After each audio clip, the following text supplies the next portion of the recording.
अस्सलाम वालेकुम स्टूडेंट्स। आज हम PSC 201 के लेसन नंबर 42 को देखेंगे, द ग्लोबल इन्वायरमेंट। ठीक है, अगर आप चैनल पर नहीं तो प्लीज़ चैनल को सब्सक्राइब करके वीडियो को लाइक और शेयर ज़रूर करें। तो आज हम बहुत सारी मज़े की चीज़ें पढ़ने वाले हैं, जो पॉपुलेशन एंड द इन्वायरमेंट है।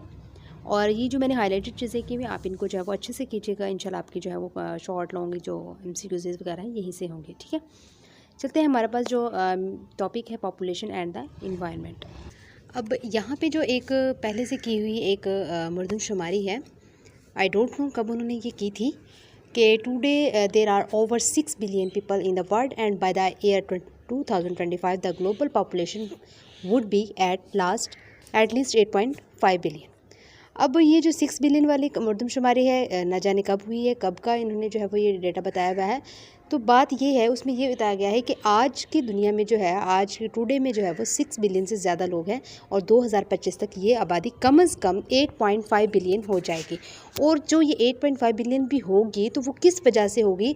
डेवलपिंग मुल्कों की वजह से होगी, कि जो डेवलपिंग यानी जो गरीब कंट्रीज़ हैं, यानी जो डेवलपिंग कंट्रीज़ हैं, उनकी वजह से जो है ये आबादी ज़्यादा बढ़ेगी। ठीक है, आबादी और इन्वायरमेंट का आपस में क्या कनेक्शन है? देखिए, आबादी जो है वो बढ़ने और इन्वायरमेंट ख़राब होने के दरमियान जो ताल्लुक़ है वो बहुत ही ज़्यादा कॉम्प्लेक्स है।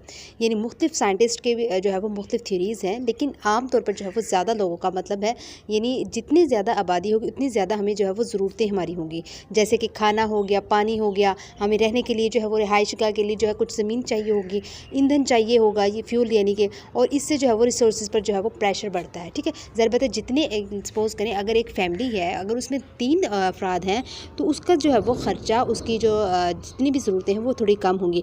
जैसे ही अगर एक फ़र्द में जो है वो एक ख़ानदान के 10 लोग हैं, एक फैमिली में 10 लोग हैं, तो उनकी ज़्यादा ज़रूरतें होंगी। तो इसी तरह जो है वो जो हमारा एनवायरनमेंट है, हमारी जो टोटल आबादी है, जितनी ज़्यादा बढ़ती जाएगी उतनी ही ज़्यादा हमें चीज़ों की ज़रूरत होगी। ठीक है, उसके बाद जो है वो ज़्यादा आबादी और जो हमारी इकोसिस्टम पर जो असर है वो क्या है?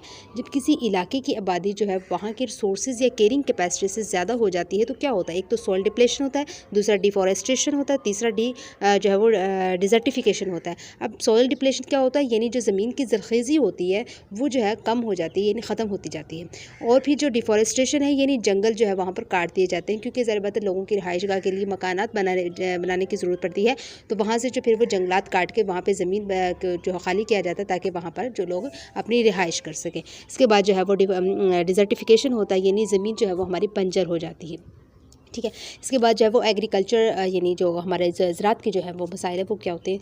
ज़्यादा लोगों के लिए जो है वो ज़्यादा खाने की ज़रूरत होती है, इसलिए जो है वो ज़मीन पर ज़्यादा प्रेशर होता है। ठीक है, यानी कि इरीगेटेड जो है वो फार्मलैंड है, यानी जो हमारी वाटर लॉगिंग होती है, यानी जो हमारी लैंड है उसमें जो है वो पानी जमा हो जाता है, जो कि पैदावार के लिए जो है वो बहुत ज़्यादा नुकसानदेह होता है।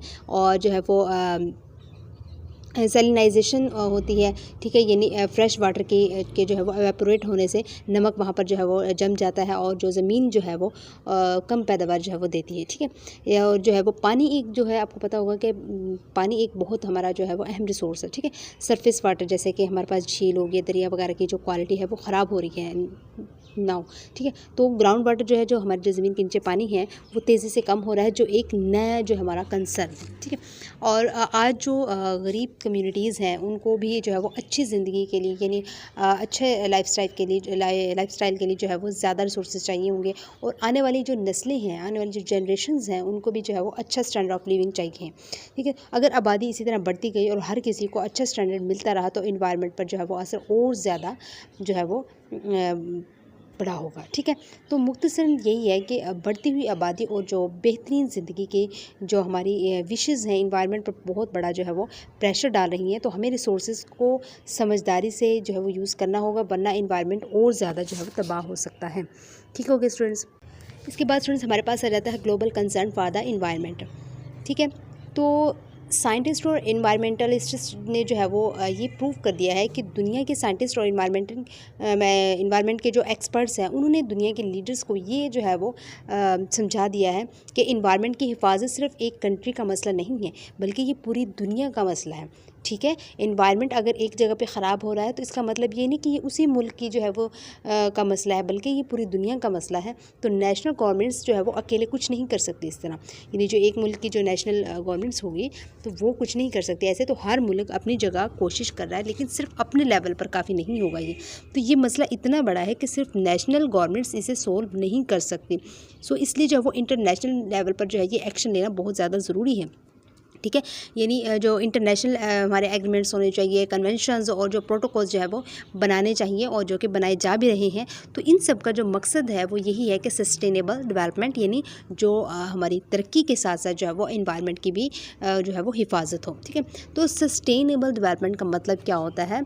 देखिए, सस्टेनेबल डेवलपमेंट का मतलब होता है कि ऐसी तरक्की, यानी ऐसा जो है वो काम आज के जो है वो आज के लोगों की जो है वो ज़रूरत भी पूरी करें, और फ्यूचर जनरेशंस के लिए जो है वो रिसोर्सेज भी बचा कर रखें।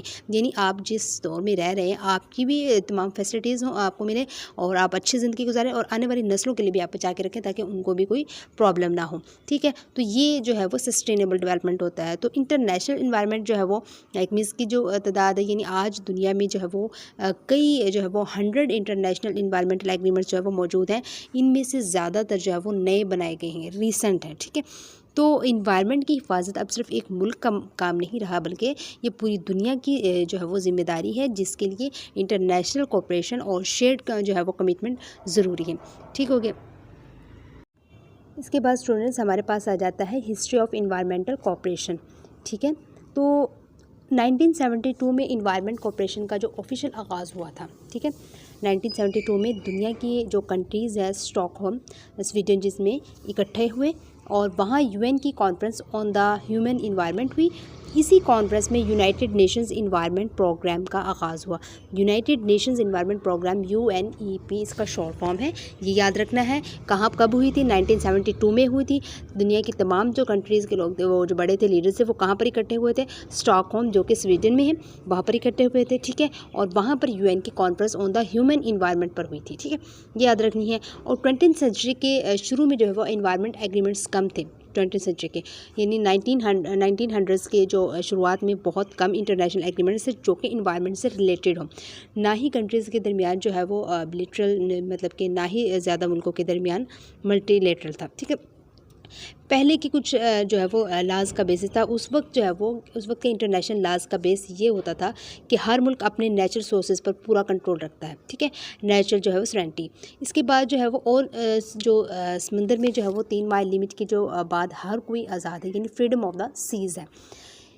और अर्ली इन्वायरमेंट एग्रीमेंट्स का फोकस किस पर है? पहले एग्रीमेंट्स ज़्यादातर जो है वो पानी की जो है सरहदों, बाउंड्री वाटर्स हैं। ठीक है, नेविगेशंस यानी जो जहाज़ों की रवानगी है, और फिशिंग राइट्स के मसाइल को जो है वो एड्रेस करते थे, जो कंट्रीज़ के दरमियान जो है वो नदियों या समंदरों के जो है वो समंदर के एरियाज़ में होते हैं।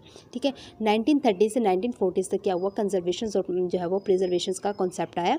इन डिकेड्स में जो है वो लोगों ने समझना शुरू किया कि नेचुरल सोर्सेज की हिफाजत ज़रूरी है। इस सोच की जो नताइज में जो है वो कुछ इंपॉर्टेंट एग्रीमेंट्स हुए थे, जिसमें कि 1933 में लंदन कन्वेंशन, जिसका फोकस था अफ्रीका के जंगल, जानवरों और पौधों की हिफाजत करना। ये चीज़ें याद रखने वाली है। ठीक है, यानी 1933 में क्या हुआ था? लंदन में कन्वेंशन हुई थी, जिसका क्या फोकस था, काम क्या था, मकसद क्या था? अफ्रीका के जंगल, जानवरों और पौधों की हिफाजत करना था। और 1950 से 1960 तक न्यूक्लियर और पोल्यूशन से रिलेटेड एग्रीमेंट्स, यानी 1950s और अर्ली जो है वो 1960s में, यानी 1950s के एंड में और 1960s के स्टार्ट में न्यूक्लियर डैमेज, जैसे कि एटॉमिक प्लांट से जो है नुकसान होता था, उसकी जो है वो इंटरनेशनल रूल्स बनाए गए।